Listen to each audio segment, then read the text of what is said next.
So reputation, both for companies and for individuals, is an intangible asset, which makes it hard to define on one level. But the reputation scholars have defined it as, and I'll summarize, the sum total of past actions and future expectations that all audiences who have ever met you or encountered of you have of you at any given time. Fair. So it's big.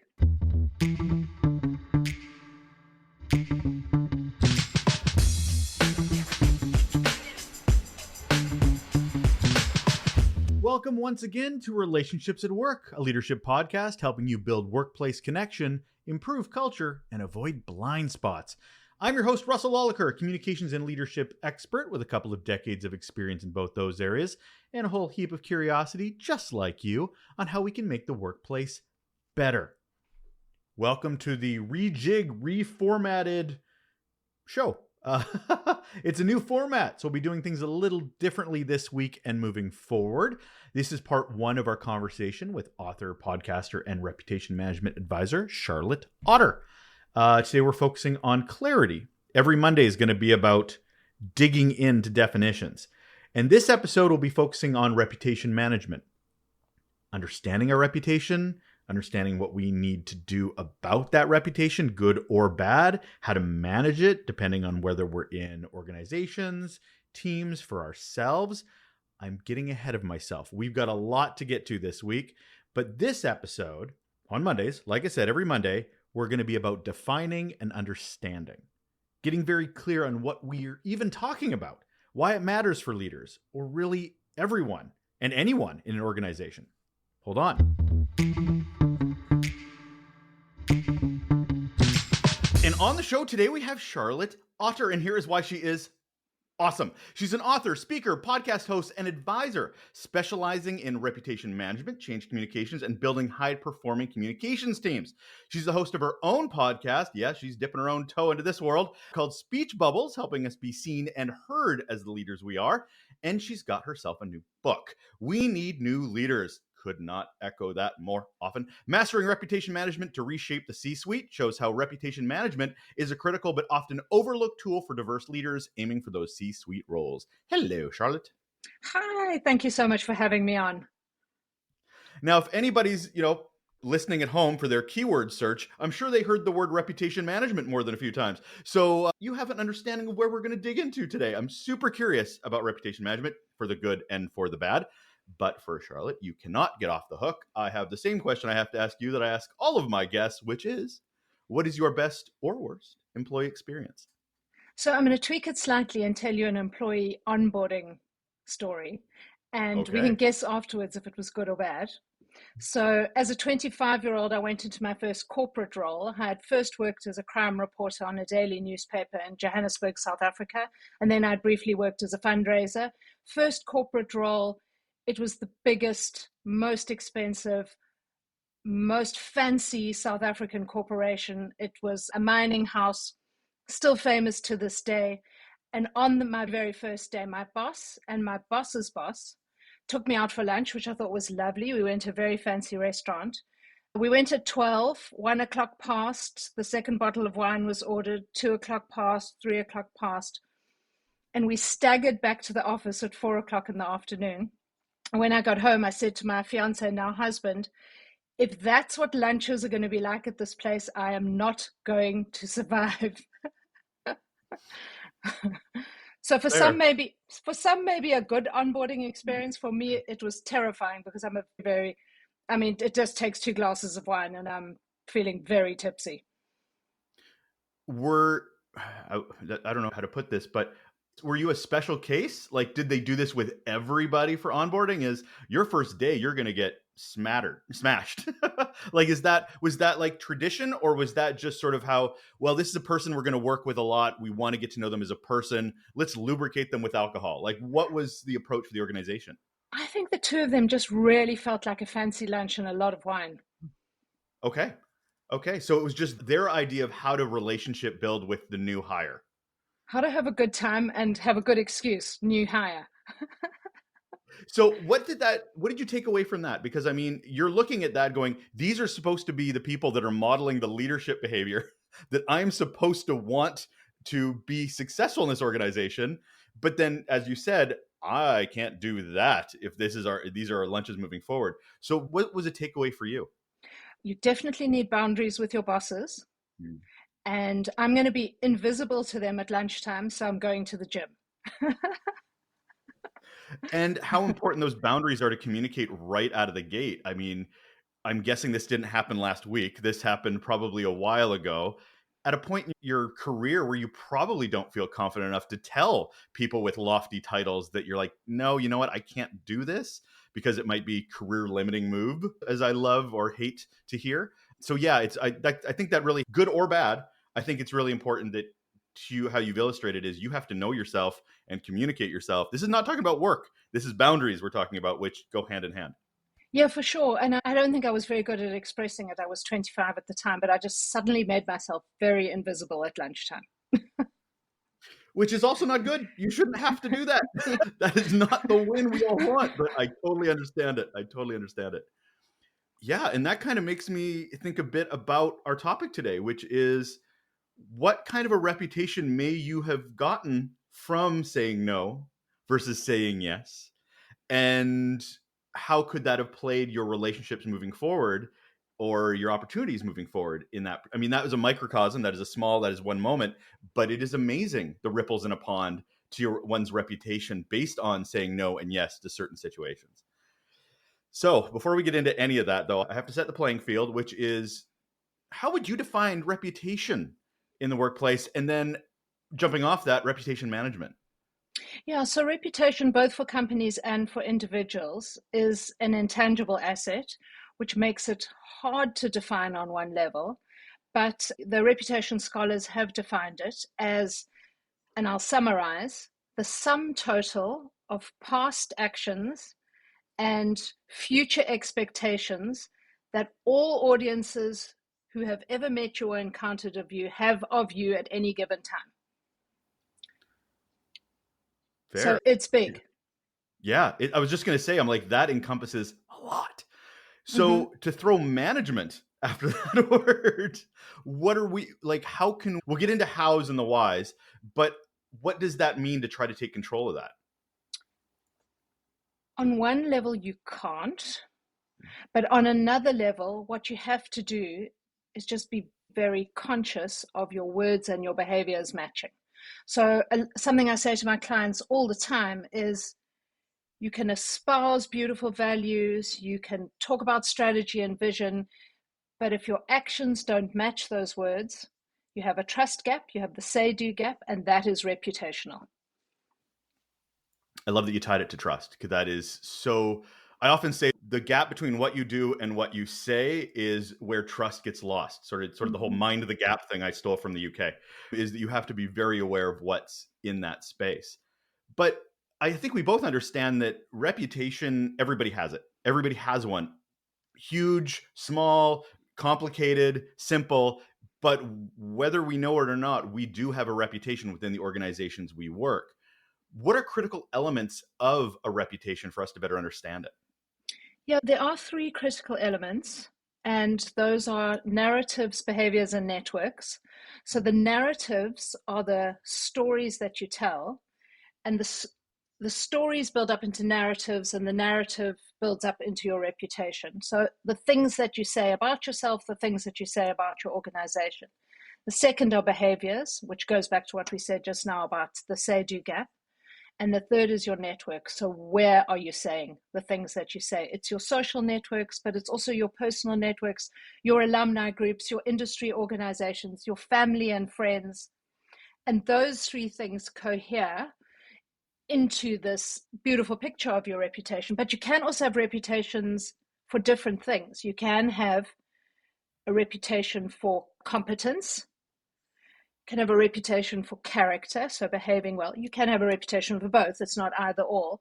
And what I'm telling my clients now, it's absolutely crucial to have a reputation of being able to give context, because the world is so wild, it's so confusing, things are changing on a daily basis, and leaders are now expected to be able to give context. Contextualization is critical. To be fair, I think they always were. I just think they're being told they have to now.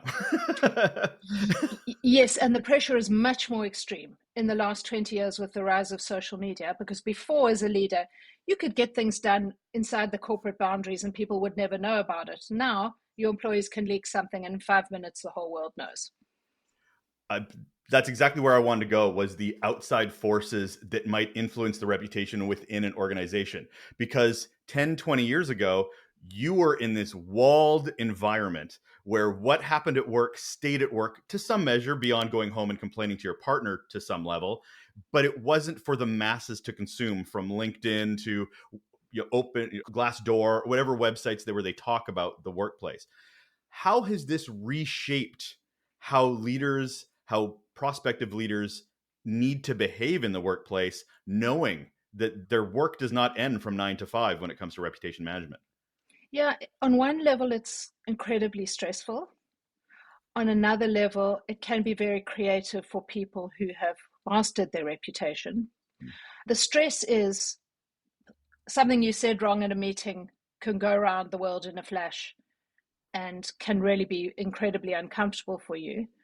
So leaders do have to mind their words. And I had a lot of trouble with leaders of my generation, so I'm Gen X and older, who had been so comfortable in that safe corporate boundaried world, suddenly having to, people like me telling them they had to step out of the boundaried world into the social media networks and start having opinions and having something to say, because they always felt that kind of fear of, I'm going to say something stupid and everybody will know. Leaders who've grown up digital have a lot more comfort. They just know what it's like. Our kids, they just know what it's like. They're used to surviving in that kind of a world. So I push back a little bit on that as a fellow Gen Xer, because I get it from going to work and they're more risk adverse. Like Gen X and boomers, a little more risk adverse, a little more hyper aware, because we grew up having to be a particular way at work and then not maybe communicating that at all in the social space, even as we're learning it. However, on the flip side, I think millennials and Gen Zs are almost too comfortable with it, that they feel that there's no repercussions to what they say online and how their opinions, because the line between work and home life is gone for them, and they feel comfortable. I hear you that they feel comfortable in the space, but I don't know if they feel comfortable in the management part, because they don't know where the boundaries are, because how they talk to friends, they feel they can do the same. Now, of course, I'm painting very broad brushes here, but to your point, because they grew up in this, they've been swimming in this water. We got thrown in this water, right? So how do you approach generations that aren't, like, to your point, you say they're more comfortable, but it also comes with its own challenges as well. Oh yeah, absolutely. I couldn't agree more. And something that, we've tried to help our own kids with is just be aware that anything you do or say online, a future boss is going to be able to look at that, or a future prospective manager is going to be able to look at that. So just bear that in mind as you manage your own social media profile.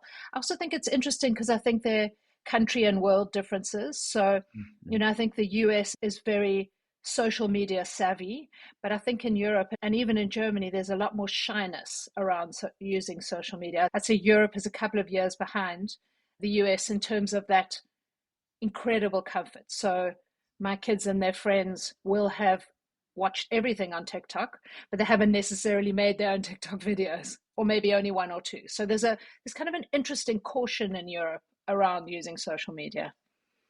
That's not a bad thing. No. Certainly. Well, you have a lot less landmines to manage when you're cautious, when you're taking it, it depends on who the audience is. I think as a prospective leader, as someone growing the organization, you have to understand that it's not just about you. Like, we're both communication nerds. So it's not just about what you say, it's how it's interpreted. Communication is two ways. We always talk like it's broadcasting, which is not what it is. It is always about the audience as much as. And I think if from a culture standpoint, you're taking that more seriously, I think that can only benefit. And I think that's, as a Canadian, I think we're more in line with the American perspective, just not to the volume considering our population. what is a bad reputation? And I'm also curious, is it a scale? Because we talk it's good reputation, bad reputation. There's no mild reputation. There's no, like, is it gray or is it good, bad, binary? Yeah, that's a really interesting question. I mean, I think a bad reputation is, first of all, brutal. It usually comes behaviorally. So, a reputation for being good at your job is more sticky than a bad character reputation. So, you can be competent and a bit of a jerk and still have a decent reputation. But if if you're incompetent and a jerk, terrible reputation. So that is kind of interesting. But generally, what we see with CEOs, I mean, it's the CEOs who do something absolutely terrible that make the headlines, and they usually make the headlines for the wrong reasons. I mean, I'm sure you remember in January last year in 24, the Kite Baby scandal that made CNN. So that she was the CEO of a kind of organic baby clothes, wonderful parent-friendly organization, and she fired an employee who had asked to work from the ICU while she looked after her new adoptive baby. The CEO fired her. Then the woman's sister made a TikTok video saying, "This has happened to my sister." That went wild. Then the CEO apologized in sort of lawyer language. She'd obviously got advice from her lawyer, not from her communicator. TikTok went even more crazy. She then apologized, and then she made CNN. She made CNN for trying to spin several bad decisions. Now, by the time CNN is making a story about you for your bad reputation, your reputation's devastated. And there's no coming back. No, you can't spin yourself out of that one. Sorry. No chance. Especially when it contradicts the vision and the mission you're perpetuating on your website. That is the brand. I'm like, but you're not the face of that brand if this is what you're actually like behind closed doors. Yeah, absolutely. And that takes you right back to what we said at the beginning. Say do. If there's a gap between what your vision and your mission is, and then how you behave, people will tear you apart. And of course, that's the most public version of reputation management and not managing reputation. How does it impact us? A bad reputation, to your point, like, you can get things done, but you're a jerk to work for. So nobody wants to work with that person. So I hear you that they're still manageable, but it almost normalizes it as well, is that, oh, that's just who they are, as opposed to, no, they should have some ramifications for them being the ass at work and so forth. So I'm kind of curious, from your opinion, how do you think slightly bad, horrific, what kind of ripples in the pond does that have within the workplace and the workplace culture, having bad reputations? I think it has terrible ripples. I think that that brings about a fear-based culture. People are scared to work with you. People are scared to speak up. People are scared to be honest with you. And once your people feel silenced, innovation goes out the window, creativity goes out the window, because people are just too scared to speak up. And it's part of the motivation for my book, We Need New Leaders, in that I think we recognize a certain loud kind of confidence as leadership and forget to look at competence. And I think we over-index on confidence over competence. Completely agree. So I guess that leads to the question of, how do we know what our reputation is? How do we audit our own behaviors to understand what this persona, or this true or not true, is when it comes to the workplace? Yeah, I mean, self-audit, it would take a very self-aware person to do that, probably. I mean, when I work with my clients, I do a kind of reputation 360. So I do very in-depth interviews with them, and then I do in-depth interviews with at least 10 of their work allies. And if there's not a match, then I say to them, we've got a reputation gap here and we've got some work to do. Now, 360s are generally above, on your team, and a few colleagues as well.